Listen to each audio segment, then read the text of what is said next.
Em nome do Pai que me criou, em nome do Filho que me resgatou, em nome do Espírito Santo que me santificou, divina vontade, reina na minha vontade. Suprema Majestade, eu venho em sua divina vontade, em nome de todos, do primeiro ao último homem que existirá na terra, para dar a ti as homenagens que tens de direito, as adorações, os louvores, o amor que cada criatura lhe deve, as ações de graça e fazer todas as reparações por todos e por cada pecado. Venha, Senhor, na tua divina vontade.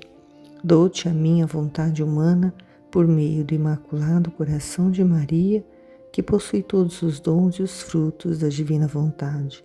Vem, divina vontade, nessa ação que estou a fazer, em todas as ações que eu farei durante este dia. Amém.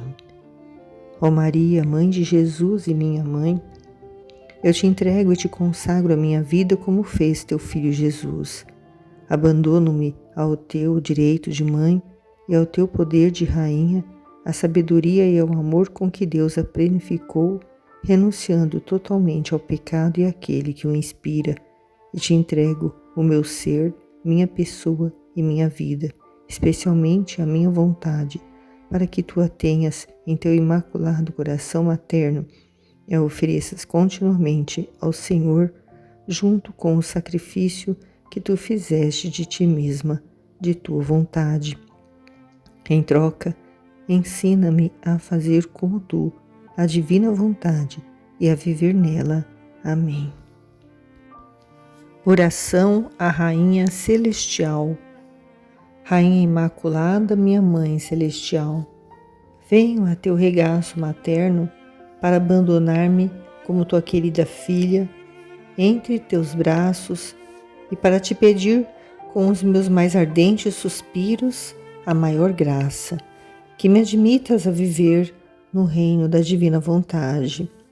Mãe Santa, tu que és a rainha deste reino, admita-me a viver nele como tua filha, para que já não esteja deserto, mas sim povoado por teus filhos. Por isso, soberana rainha, em ti confio, para que guie meus passos no reino da divina vontade, e agarrada à tua mão materna, guiarás todo o meu ser, para que viva para sempre na divina vontade. Tu serás minha mãe, e como minha mãe te confio a minha vontade, para que a troques pela vontade divina, e assim possa estar segura de não sair de seu reino. Por isso rogo-te que me ilumines para fazer-me compreender o que significa a vontade de Deus. Ave Maria, cheia de graça, o Senhor é convosco.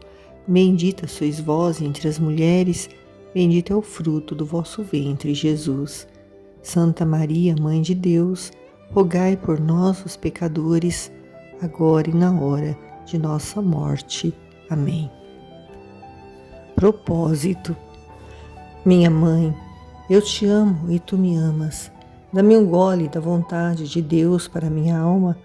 Abençoa, Mãe, todas as minhas ações para que elas sejam feitas diante de vossos olhos maternais. Amém. Bem-vindos todos vocês que estão nos acompanhando nestes dias que estão ao término dos 31 dias, caminhando com nossa Mãe e aprendendo lições maravilhosas sobre a sua vida, a vida de Jesus, tudo que se passou com ela, com ele, e ela revelando os segredos que estavam ocultos e que agora estamos recebendo essa luz de receber esse conhecimento. E hoje, nesse 28º dia, a espera, a vitória sobre a morte e a ressurreição. Vamos ouvir o que nossa Mãe tem para nos dizer, a nossa Mãe dolorosa que agora sofre a perda de seu filho, mas a alegria de vê-lo ressuscitado. 28º dia. a Rainha do céu, no reino da divina vontade, o limbo, a espera, a vitória sobre a morte, a ressurreição. A alma, a sua mãe rainha, trespassada mãe, tua pequena filha, sabendo que estás sozinha, sem teu bem-amado Jesus, quer estar abraçada a ti para fazer-te companhia na tua amarguíssima desolação. Sem Jesus, tudo se transforma em dor para ti. A recordação de suas atrozes penas, o doce tom de sua voz que ainda ressoa em teus ouvidos, o fascinante olhar do amado Jesus, ora doce, ora triste, às vezes com lágrimas, mas que sempre cativavam teu coração materno. E não tê-lo mais contigo são espadas afiadas que passam lado a lado teu coração já trespassado. Mãe desolada, tua querida filha quer dar-te em cada pena um alívio, um consolo. Ainda mais quisera ser Jesus para poder te dar todo o amor, todos os confortos, alívios e a compaixão que te daria o próprio Jesus neste estado de amarga desolação. O doce Jesus deu-me a ti como filha, por isso coloca-me em seu lugar no teu coração materno, e assim serei completamente de minha mãe. Secarei tuas lágrimas e te farei sempre companhia. Lição da Rainha e Mãe Desolada. Querida filha, obrigada por tua companhia, mas se queres que a tua companhia me seja doce, querida e portadora de alívio para o meu coração trespassado, quero encontrar em ti a divina vontade operante, dominante, e que não cedas à tua vontade nem sequer um hálito de vida. Então, sim, colocar-te-ei no lugar de meu filho Jesus, porque estando a sua vontade em ti, nela sentirei Jesus em teu coração. E ó, que feliz sentirei ao encontrar em ti o primeiro fruto de suas penas e de sua morte, encontrando em minha filha o meu amado Jesus, minhas penas transformar-se-ão em alegrias e minhas alegrias em dores e em conquistas. Nossa Mãe agradece a nossa companhia nesses 28 dias que nós estamos fazendo junto com ela essa caminhada.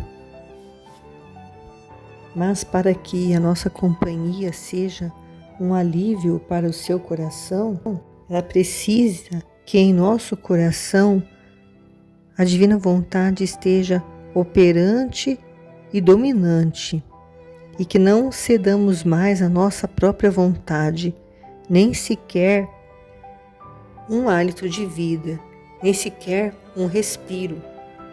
Assim ela vai poder nos colocar no lugar do filho dela, porque Jesus não fazia uma respiração que não fosse a vontade de Deus. E para que nós possamos não substituí-lo, mas ficarmos ao lado dela, fazendo companhia, porque ela está só agora, sem Jesus. Ela precisa que nós estejamos igual ao filho dela, vivendo na divina vontade. Porque se ela ver que a nossa vontade, a vontade divina está em nós, ela vai se sentir feliz, porque ela vai encontrar o primeiro fruto do sacrifício de Jesus. E agora escuta-me, filha de minhas dores. Quando meu querido filho expirou, desceu ao limbo, como triunfador e portador de glória e felicidade naquela prisão onde se encontravam todos os patriarcas e profetas, o primeiro pai Adão, o querido José, meus santos pais e todos aqueles que, em virtude dos méritos previstos do futuro Redentor, haviam sido salvos. Eu era inseparável de meu filho, nem sequer a morte poderia arrancá-lo de mim. Portanto, no ímpeto de minhas dores, o segui ao limbo e fui espectadora da festa, do agradecimento de toda aquela multidão de pessoas deram ao meu filho por ter sofrido tanto e cujo primeiro passo tinha sido em direção a eles, para beatificá-los e levá-los consigo à glória celestial. Assim, ao morrer, imediatamente começaram as conquistas e a glória para Jesus e para todos aqueles que o amam, que o amavam. Isso, querida filha, é símbolo de como, quando a criatura faz morrer a sua vontade humana, unificando-se à vontade divina, começam as conquistas na ordem divina. A glória, a alegria, mesmo em meio às maiores dores. Portanto, embora os olhos da minha alma que seguissem meu filho, e eu nunca o tive perdido de vista, naqueles 3 dias de sepultura eu senti tamanha ânsia de vê-lo ressuscitado, que no ímpeto de meu amor repetia com insistência: surge, glória minha, surge, vida minha. Os meus desejos eram ardentes, os meus suspiros de fogo, até sentir que me consumiam. A união de nossa mãe com Jesus era tanta que ela foi ao limbo juntamente com Jesus e viu naquela prisão onde eles se encontravam os patriarcas, os profetas, Adão, São José, os pais dela, todos aqueles que, em virtude dos méritos previstos do futuro Redentor, haviam sido salvos. E de lá, ela foi espectadora, né? Ela assistiu a todos, agradecendo a Jesus por ter sofrido tanto e por ter sido o primeiro lugar que ele foi depois de ter morrido, né? Depois de ter ressuscitado praticamente. Ele já estava né, na sua glória já. E a lição de nossa mãe hoje é que quando nós fazemos morrer a nossa vontade, unificando-a com a vontade divina, tudo começa a ser colocado na ordem divina na nossa vida. Nós começamos a conquistar muitas graças, a glória, a alegria, mesmo em meio às maiores dores.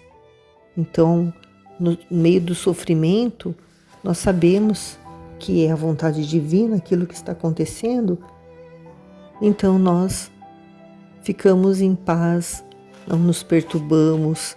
Isto são conquistas na ordem divina, que uma pessoa que vive pela sua vontade humana, pela sua própria vontade, não consegue entender e maioria das vezes ou sempre, né, o porquê das provações, das dificuldades, dos sofrimentos que ela tem que passar, que é natural que todos passem.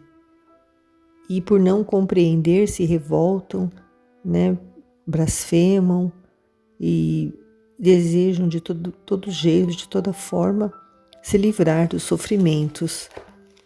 Mas aquele que vive nessa santidade divina, vive na divina vontade, que é o que nós estamos aprendendo com Nossa Senhora nessa caminhada que já está terminando, é exatamente viver em paz sempre, sem perturbações, porque haja o que houver, é a vontade de Deus.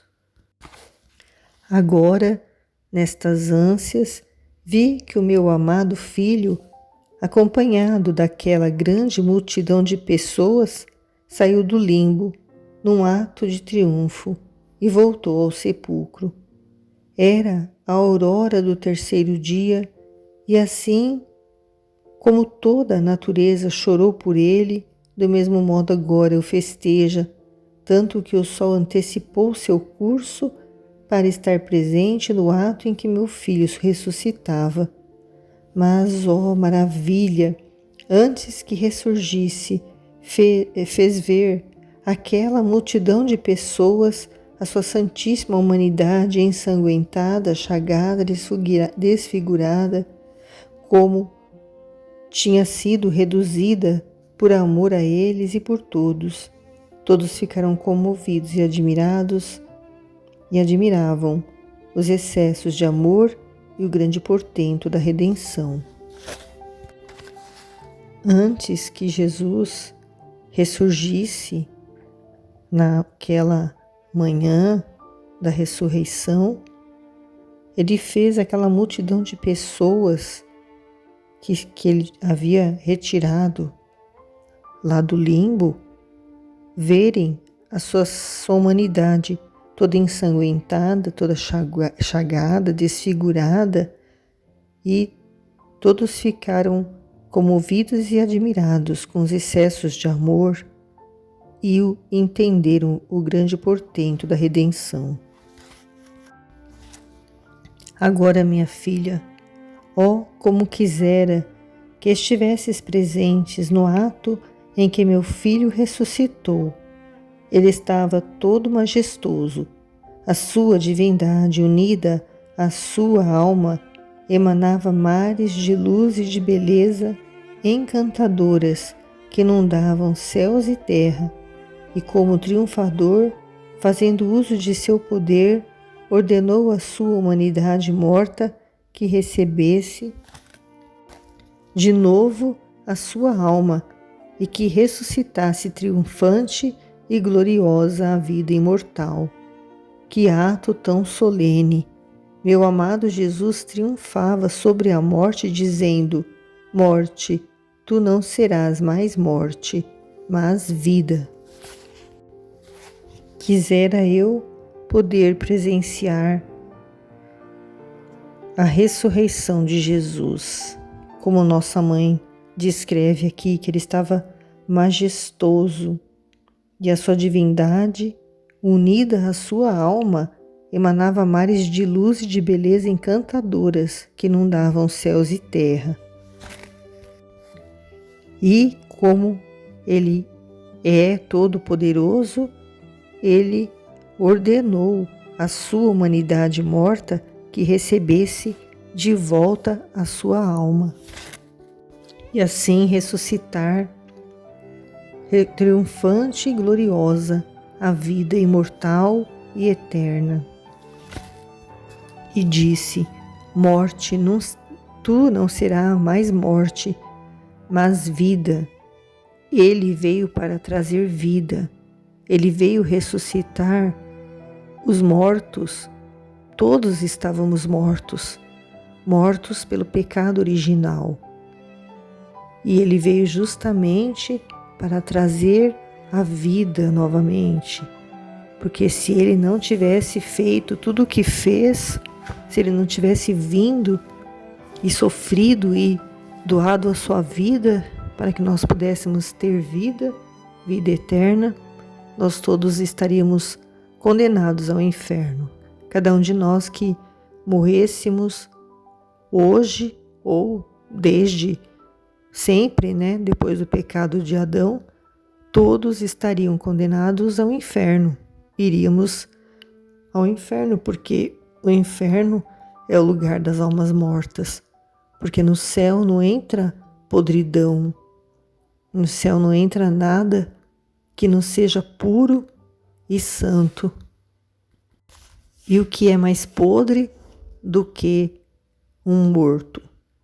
Então, a pessoa que está no pecado, obcecada no pecado e não quer pedir perdão, não quer se arrepender e não acredita na vida eterna, praticamente ela já está morta-viva. A sua alma já está morta e assim, dessa forma, não se pode entrar no céu. Então, Jesus veio e trouxe a vida, mas a pessoa precisa fazer opção pela vida. Antes não tinha opção, antes era só morte, era só inferno. Agora tem a opção, vai do livre-arbítrio da pessoa, o que ela vai escolher, se ela vai escolher eternidade no céu ou eternidade no inferno. Ele trouxe de volta o livre-arbítrio que a criatura havia perdido quando se afastou de Deus, desobedeceu por causa do pecado original. Com este ato triunfal, colocava o selo de que era homem e Deus, e com a sua ressurreição confirmava sua doutrina, os milagres, a vida dos sacramentos e toda a vida da Igreja. E não só isso, também triunfava sobre as vontades humanas debilitadas e quase apagadas no verdadeiro bem, para fazer triunfar sobre elas a vida daquele querer divino que devia levar as criaturas à plenitude da santidade e de todos os bens, e ao mesmo tempo depositava em nossos corpos, em virtude de sua ressurreição, o germe da ressurreição, a glória eterna. Minha filha, a ressurreição de meu filho encerra tudo, diz tudo, confirma tudo, e é o ato mais solene que ele fez por amor às criaturas.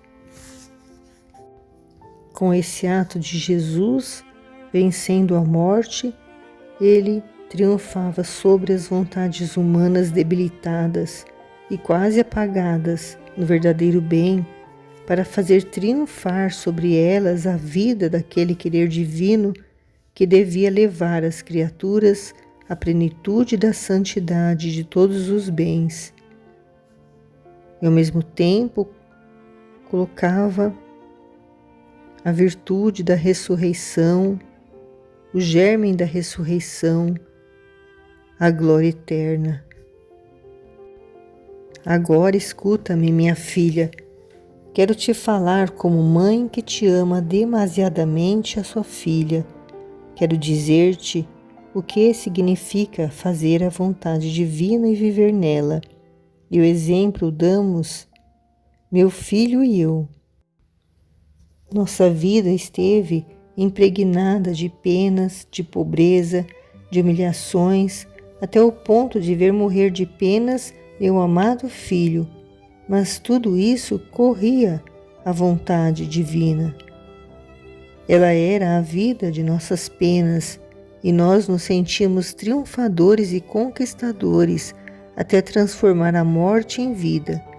Tanto que ao enxergar esse grande bem, voluntariamente nos oferecíamos a padecer, porque, estando em nós a divina vontade, ninguém poderia se impor sobre ela nem sobre nós. O sofrimento estava em nosso poder e o chamávamos como alimento e triunfo da redenção, até poder levar o bem ao mundo inteiro. Agora, querida filha, se a tua vida e as tuas penas tiverem como centro de vida a divina vontade, tenha a certeza de que o doce Jesus se servirá de ti e de tuas penas para dar ajuda, luz e graça a todo o universo. Por isso, sê corajosa. A vontade divina sabe fazer grandes coisas onde ela reina, e em todas as circunstâncias espelha-te em mim e em teu doce Jesus e caminha sempre em frente. A lição de hoje, nossa mãe vem explicar o que significa fazer a vontade divina e viver nela, dando ela e Jesus como exemplo para nós, dizendo que a vida dele sempre esteve repleta de penas, de sofrimentos, de pobreza, de humilhações, até ela ver morrer, até ela viu a morte do seu filho Jesus. Mas ela sabia, e eles sabiam que em tudo corria a vontade de Deus, a vontade divina. E a vontade divina era a vida do sofrimento deles. E eles se sentiam vitoriosos até transformar a morte em vida. E por enxergarem este grande bem que é sofrer, na vontade divina, eles se davam voluntariamente nesses sofrimentos e ninguém podia impor sobre ela, nem sobre ele, não podia impor nada sobre eles, porque eles viviam sobre a divina vontade e eles consideravam o sofrimento como um alimento e triunfo da redenção, até poder levar o bem ao mundo inteiro. Se a nossa vida e o nosso sofrimento estiverem como centro da vontade divina, Jesus vai se servir de nós, de nosso sofrimento, para nos ajudar, para nos dar a luz, que é o conhecimento sobre essas verdades da divina vontade, a graça, não só a nós, mas a todo o universo. Por isso ela nos pede para que sejamos corajosos e deixar que a vontade divina faça grandes coisas onde ela reina, no nosso coração, e sempre se espelhar nela, em Jesus, e caminhar sempre em frente, rumo a essa santidade divina. Amém. A alma. Mãe Santa, se tu me ajudas e me mantiveres protegida sob o teu manto, fazendo-me sentinela celestial, terei a certeza de que todas as minhas penas converterei em vontade de Deus e te seguirei passo a passo pelos intermináveis caminhos do Fiat Supremo, porque sei que o teu amor fascinante de mãe e a tua potência vencerão a minha vontade, e a terás em teu poder e a trocarás com a vontade divina. Por isso, minha mãe, a ti me confio e nos teus braços me abandono. Propósito. Hoje, para honrar-me, dirás 7 vezes: não a minha vontade, mas seja feita a tua, oferecendo-me as minhas dores para pedir-me a graça de fazeres sempre a divina vontade. Jaculatória para o momento do Santo Terço. Minha Mãe, pela ressurreição de teu Filho, faça-me ressuscitar na vontade de Deus. Amém.